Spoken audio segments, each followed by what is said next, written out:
Est-ce que tu savais qu'en moyenne, un individu essaye 162 régimes au cours d'une vie? If you're wanting to lose weight faster on keto, Comment j'ai pu tenir mon nomade pendant 4 mois et demi? Intermittent fasting is all over my feed. Et chaque régime dure environ 6 jours. Et dans cette vidéo, je vais te donner un plan complet pour perdre 5 kilos avant l'été, sans cardio extrême, sans privation. Toi, tu as déjà tenté combien de régimes? Dis-le moi dans les commentaires. Le sondage de Psychology Today, qui arrive à cette conclusion, mentionne des statistiques encore plus choquantes. 16% des sondés ont indiqué qu'ils seraient prêts à boire 12 verres de jus de citron pur par jour si ça leur permettait de perdre du poids. Une personne sur 20 serait prête carrément à manger un verre solitaire. Si tu ne sais pas ce que c'est, je te le montre juste ici. Et 10% ont admis que pour perdre du poids, ils tentent le régime préféré de leur célébrité du moment. C'est fou, non? Et honnêtement, c'est pas étonnant. Quand on regarde les vidéos qui circulent sur les réseaux, à chaque fois, la promesse est similaire. Tu vas suivre un régime spécifique pour perdre du poids en quelques mois. Et ça, je suis pas aligné à 100% avec ces approches. Pour une raison simple. C'est qu'on te donne souvent des astuces, des conseils, des manières pour aller plus vite, etc. En fonction de la tendance du moment, on essaie de suivre les modes, comme un coup, c'est les graines de chia, un coup, c'est les régimes sans les féculents, sans sucre, l'alimentation intuitive, régime cétogène, etc. Mais ce qui est important quand tu veux perdre du poids, c'est pas ça. C'est pas les astuces, les hacks. Non, ce sont les grands principes. Et il y en a deux.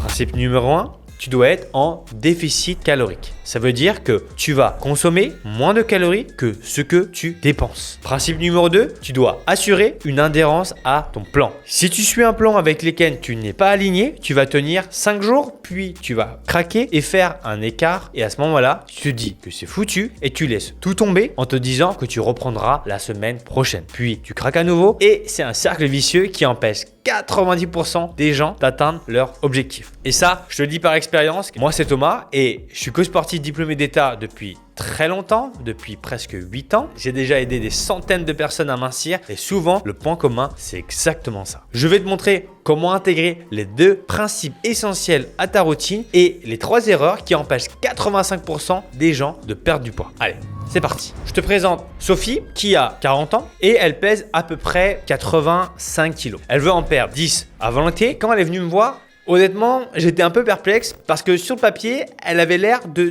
tout faire correctement. Alors, pour vérifier tout ça, j'ai débarqué chez elle. Et là, c'est devenu plus clair. Sophie tombe dans les 3 mêmes pièges que 90% des gens. Et je vais te les donner pour que tu maximises tes chances de succès. Et le 3e, c'est celui qui fait tout capoter à coup sûr. Donc, écoute bien.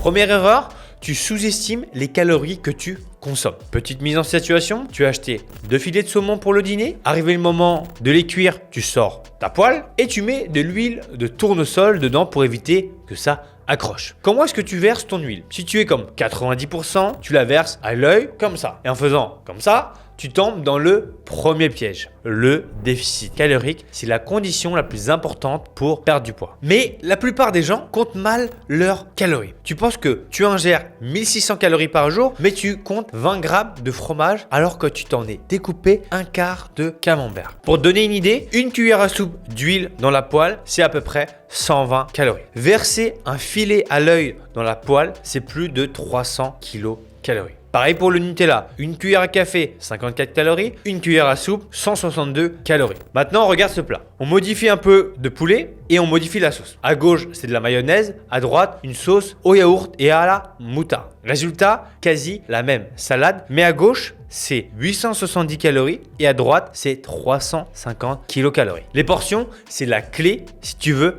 perdre du poids. Deuxième erreur, tu abandonnes ton plan par manque d'adhérence. Repense au sondage de tout à l'heure. Si tu tentes le régime de ta célébrité ou de ton influenceuse préférée pour perdre du poids, ça a toutes les chances de foirer. Et tout simplement parce que c'est un régime qui ne te correspond pas. Et cette étude te montre que plus tu arrives à inclure des aliments que tu aimes dans ton plan alimentaire, plus l'adhérence au plan augmente. Et souvent, on a tendance à réfléchir à l'inverse. Le mois dernier, j'ai Anne, une élève à moi, qui est venue me voir pour perdre 15 kilos et je lui ai demandé ce qu'elle a déjà essayé pour perdre du poids et elle me répond couper le pain, pas de chance, c'est ce qu'elle préfère manger. Dans son cas, elle arrivait à résister à la fameuse tradition toute chaude de 19h en rentrant du travail, mais comme elle était frustrée, elle doublait ses portions d'autres féculents dans son assiette. Donc comme je le dis souvent, il vaut mieux un quart de tradition que 150 grammes en plus de pâtes au pesto. D'un côté, on est sur 180 calories et de l'autre côté, on est sur 350 calories. Comme tu le sais très bien, l'important, c'est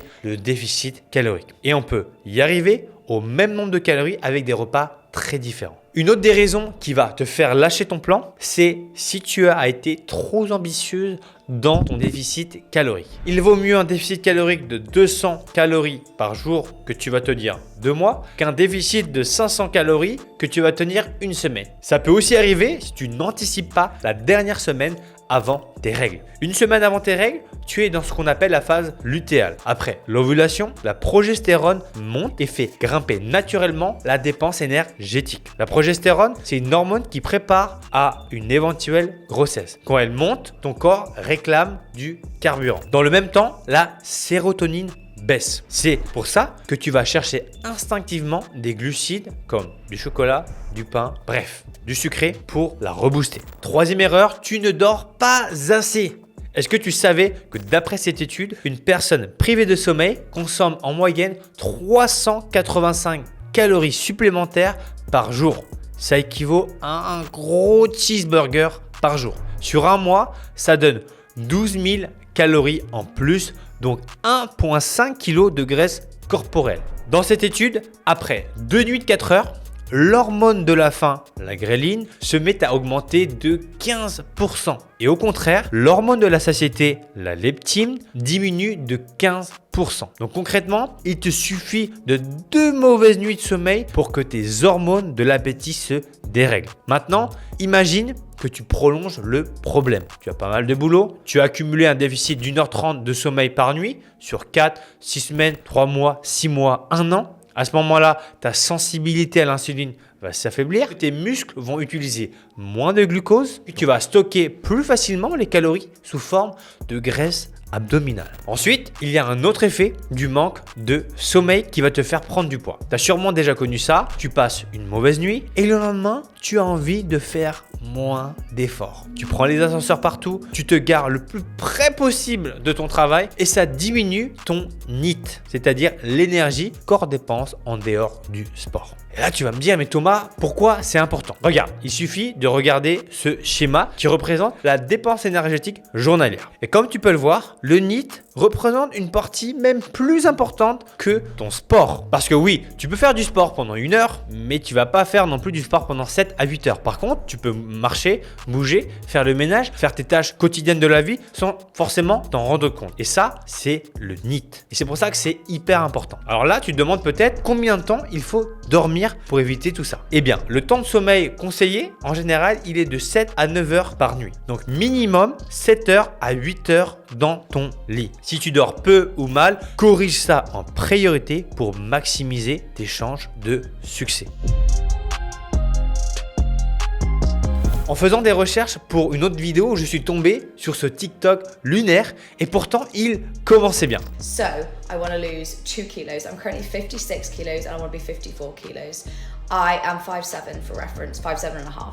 To lose 2 kilos in 8 weeks, I need to do a quarter of a kilo a week. 2 kilos en 2 mois, c'est tout à fait raisonnable. C'est même possible de perdre beaucoup plus que ça. BMR is 1,300 calories, what my body would naturally burn. So, on top of that, I want to burn 1,000 active calories and then eat 1,500 calories a day. This would leave me in a deficit of 800 calories. 800 kilocalories de déficit par jour, c'est plus qu'ambitieux. Surtout pour quelqu'un qui n'est pas en surpoids. C'est très difficile à tenir pour quelqu'un comme elle. Mais surtout, dans son cas, ce déficit calorique n'a aucun sens par rapport à son objectif. Je rappelle, pour perdre 1 kg de graisse, il faut brûler 7700 kilocalories. Pour elle, ça voudrait dire brûler 7700 calories divisé par 30. En gros, il lui suffit simplement d'avoir un déficit de 260 kcal par jour pour atteindre son objectif en 2 mois. Si elle le sent, elle peut monter jusqu'à 400 ou 500 pour y arriver plus vite ou pour perdre plus. Mais s'imposer direct un déficit calorique de 800 calories, c'est le meilleur moyen de se décourager ou de craquer et d'avoir un effet yo-yo par la suite. Et souvent, j'ai des élèves qui viennent me voir qui ne savent pas quel objectif se fixer. Et c'est peut-être ton cas. Alors, j'ai une solution pour toi, notamment pour savoir à peu près quel est ton déficit calorique idéal. C'est que tu m'envoies un message sur Instagram, tu mets cal et je te dirai exactement combien de calories tu dois manger par jour pour mincir. Attention, premier arrivé, premier servi, car je ne pourrais pas le faire avec tout le monde. De manière générale, dis-toi que tu peux commencer par un déficit calorique de à peu près 200 calories par jour et augmenter ou diminuer en fonction de tes besoins. Pour compter tes calories, je te conseille l'application MyFitnessPal. Alors, pas de panique, tu vas pas passer ta vie à compter tes calories, mais le faire pendant 1 ou 2 mois va multiplier tes chances de succès. Je t'explique pourquoi. Une étude menée par Kaiser Permanente Center for Health Research a montré que les participants qui tenaient un journal alimentaire quotidien perdaient 2 fois plus de poids que ceux qui n'en tenaient pas. Cette pratique est associée à une plus grande force d'habitude pour une alimentation saine. Maintenant, tu traques tes calories, mais ça ne veut pas dire que tu peux t'enfiler 2 Twix et un café et appeler ça un petit déj. Pour chaque repas, je te conseille de viser cette répartition dans ton assiette. La moitié de l'assiette, c'est des fibres, des légumes. Un quart de l'assiette, des protéines comme du poulet ou du poisson par exemple. Et l'autre quart de l'assiette, ça va être des glucides comme du riz ou des pâtes. Avec une cuillère à soupe de lipides, par exemple de l'huile d'olive extra vierge ou encore du beurre. Et en parlant de protéines, à partir de demain, tu vas augmenter ton apport en protéines de 1,2 à 1,4 g par poids de corps. Donc ça veut dire que si tu fais 100 kg, tu vas devoir manger 140 g de protéines. Augmenter tes protéines, c'est un conseil qui revient souvent dans les vidéos de perte de poids. Et à ton avis, pourquoi? Dis-le moi dans les commentaires. Raison numéro 1, les protéines t'aident à garder tes muscles, donc ton métabolisme. En déficit calorique, le risque est de taper dans la masse maigre et donc dans tes muscles. Augmenter l'apport en protéines divise par 2 la perte des muscles chez les adultes en surpoids qui suivent un régime hypocalorique. Raison numéro 2, les protéines te rassasient plus vite et plus longtemps et ils vont stimuler les hormones coupe-faim comme GLP-1, P2Y, CCK et ils font baisser la gréline, l'hormone de la faim. Résultat, la faim objective diminue et tu as moins envie de descendre la fin du paquet de chips. Raison numéro 3, quand tu consommes des protéines, tu brûles plus de calories rien qu'en digérant. Sur un repas de 400 calories issues de protéines, 80 à 120 calories partent en chaleur.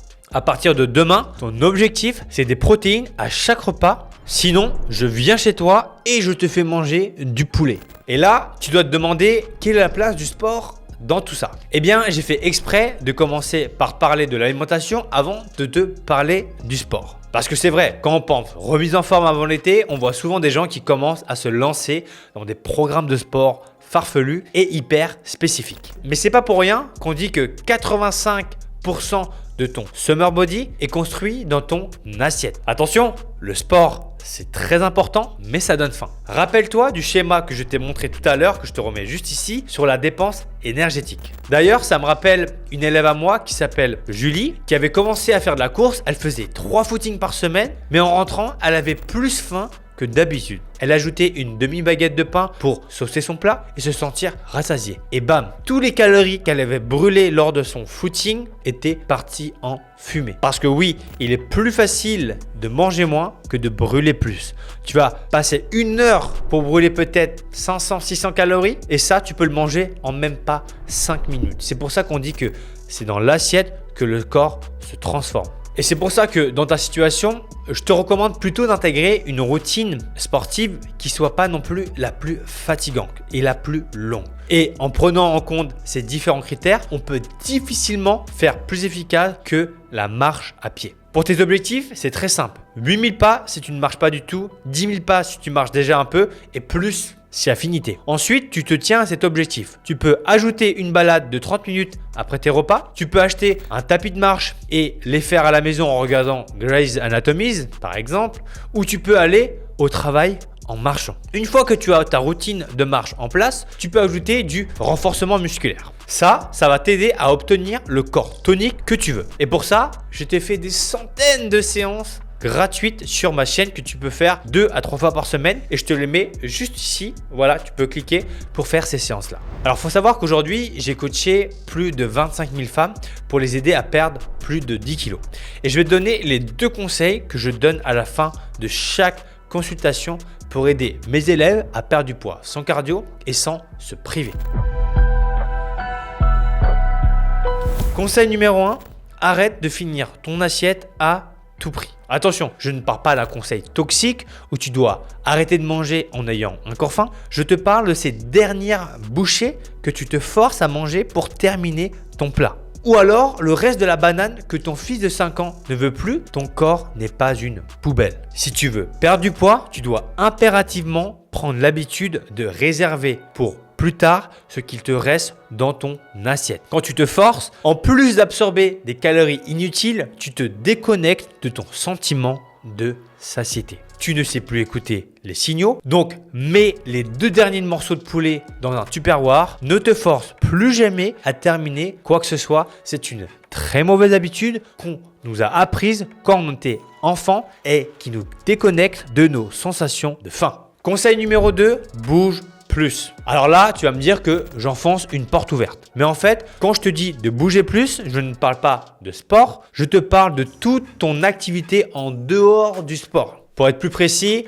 dans mon domaine, on appelle ça le NEAT, le Non-Exercise Activity Thermogenesis. Le NEAT, c'est un peu toute l'énergie que tu vas dépenser en dehors du sommeil, de la digestion et du sport. Je rappelle le schéma, juste ici. Le NEAT occupe une place plus importante que ton sport avec moins d'effets délétères sur ton appétit. Par exemple, marcher dans l'appartement, faire les courses, monter des escaliers, jouer avec ton chat, jouer avec ton chien, jouer avec des crapauds, gesticuler quand tu parles. Chez l'adulte, ça représente entre 10 à 15% de la dépense énergétique totale. Entre 2 individus, l'écart peut être énorme. Ça peut varier de 100 à plus de 800 calories par jour d'une personne à une autre. Plus ton déficit est élevé, plus ton déficit se creuse. Et tout ça sans modifier ton alimentation ni ajouter des séances de sport supplémentaires. Maintenant, je vais te donner des exemples d'activités pour augmenter ton NEAT. 1. Passe tes appels en marchant. Moi, j'adore faire ça. Tu mets des écouteurs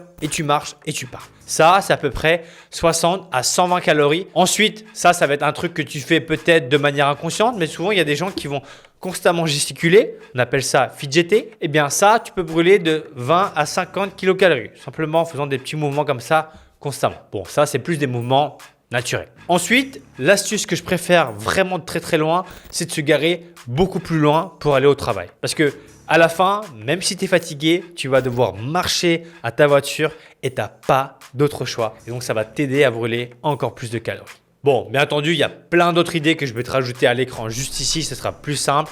Tu prends celle que tu préfères. Mais ça, en tout cas, c'était mes 3 préférés. En résumé, le NEAT, c'est comme un peu le bruit de fond métabolique de tes journées. Si tu fais monter de 150 à 300 kilocalories par jour, tu crées un déficit équivalent à 2 kg de graisse perdue sur à peu près 8 semaines. Et ça, sans la moindre séance de sport supplémentaire. Pas de tapis de course. Et ça marche d'autant mieux que contrairement à un régime strict ou à une séance de sport contraignante, le NEAT s'intègre naturellement à ton style de vie. Tu vas le maintenir plus facilement sur le long terme et ça va consolider ta perte de poids. Donc, je résume pour toi très rapidement. 1. Définir ton déficit calorique. On peut t'aider, tu m'envoies Cal sur Instagram. Compte tes calories, en numéro 2. Numéro 3, des protéines à tous les repas. Numéro 4, des assiettes équilibrées avec les 4 grandes familles. Numéro 5, pas de cardio intense à ce stade, plus de marche. Numéro 6, une routine sportive.